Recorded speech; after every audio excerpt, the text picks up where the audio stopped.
역사라는 게 참 아이러니할 때가 많죠. 오늘 이야기할 로마가 딱 그런데요.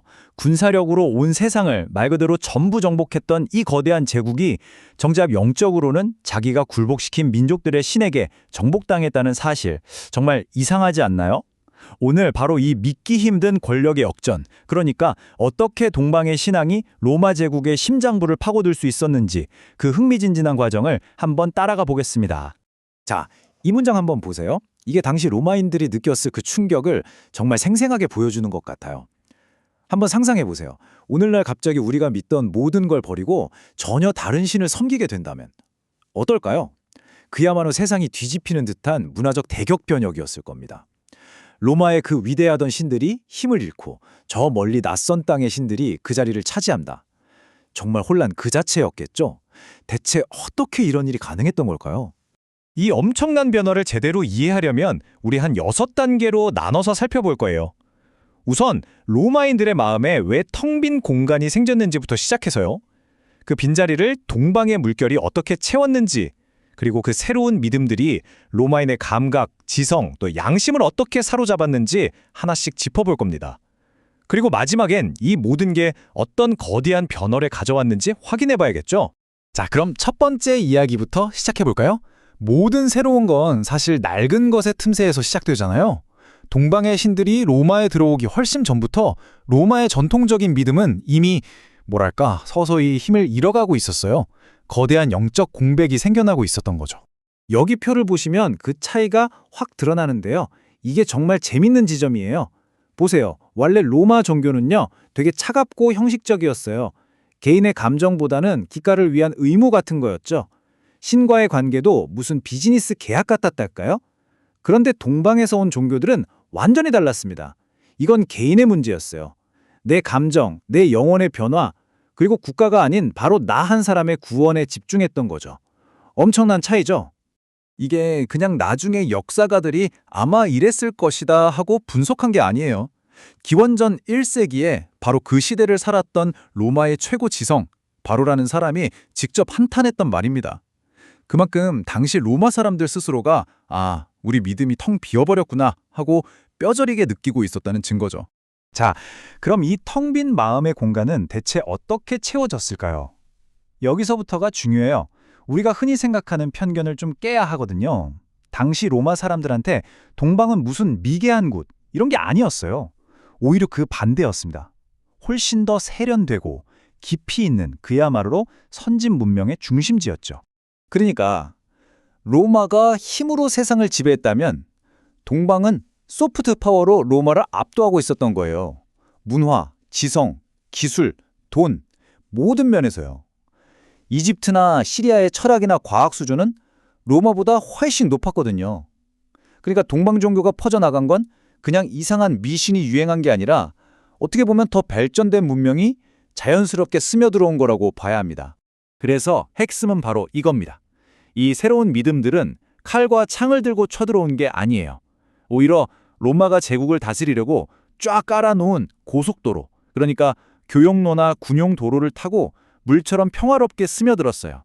마치 제국의 혈관을 타고 새로운 피가 흐르는 것처럼요. 물건 팔던 상인들, 국경 지키던 군인들, 심지어 집안일 하던 노예들까지.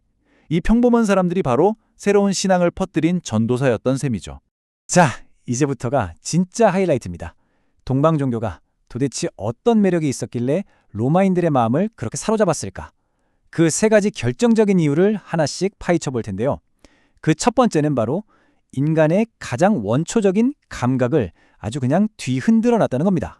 생각해 보세요. 기존 로마 제사는 조용하고 딱딱하고 엄숙하기만 했어요. 그런데 동방에서 온 축제들은요, 이건 완전 딴 세상이었죠. 사람을 미치게 만드는 음악, 넋놓고 보게 되는 격렬한 춤, 그야말로 오감을 압도하는 경험이었어요.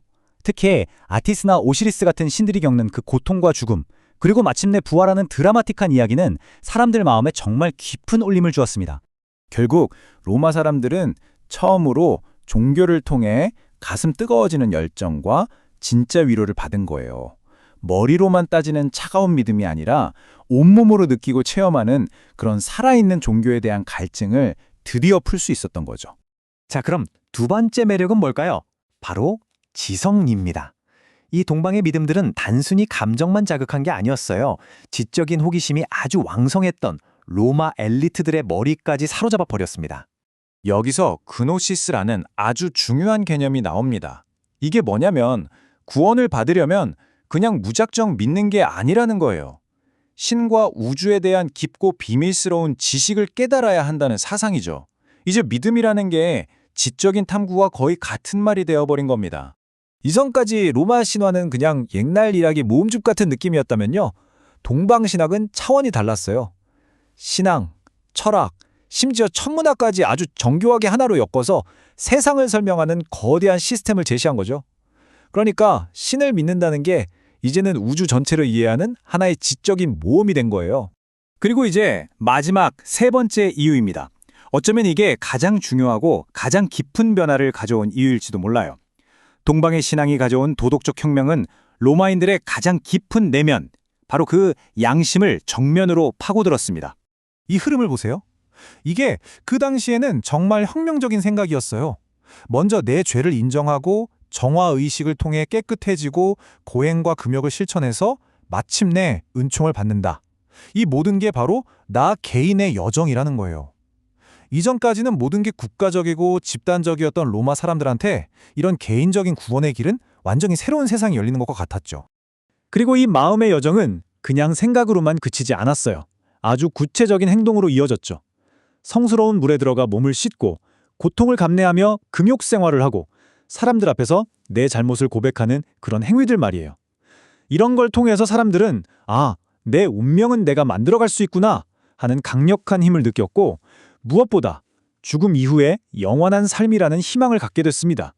바로 이 지점이 거대한 전환점입니다. 종교가 더 이상 우리 도시 잘 되게 해달라고 비는 공적인 행사가 아니게 된 거예요. 이제 종교는 영원한 구원을 향한 아주 개인적이고 은밀한 탐구가 된 거죠. 그리고 이 깊고 험난한 길을 이끌어주는 안내자, 바로 영적 지도자라는 새로운 존재가 꼭 필요하게 된 거고요. 자, 이제 거의 다 왔습니다. 지금까지 우리가 살펴본 감각, 지성, 그리고 양심, 이 세 가지 키워드가 어떻게 하나로 엮여서 로마 세계를 완전히 바꿔놓았는지 그 거대한 그림을 한번 완성해보죠.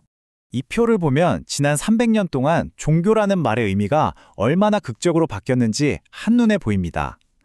옛날 로마 종교는 그저 공적인 행사였고 이 세상에서의 안녕이 중요했죠. 하지만 새로운 종교는 완전히 개인적인 여정이었고 죽음 너머의 내세를 바라봤어요. 도시의 신이 아니라 온 우주의 신 앞에서 나의 구원을 찾는 내면의 탐구가 된 겁니다.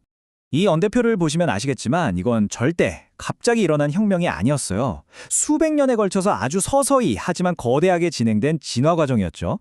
키벨레 숭배가 들어오고 이시스가 퍼지고 미트라가 인기를 얻고 이런 동방신앙의 물결이 계속 이어지면서 결과적으로는 기독교라는 더 큰 파도가 밀려올 수 있는 무대를 완벽하게 만들어주고 있었던 셈입니다.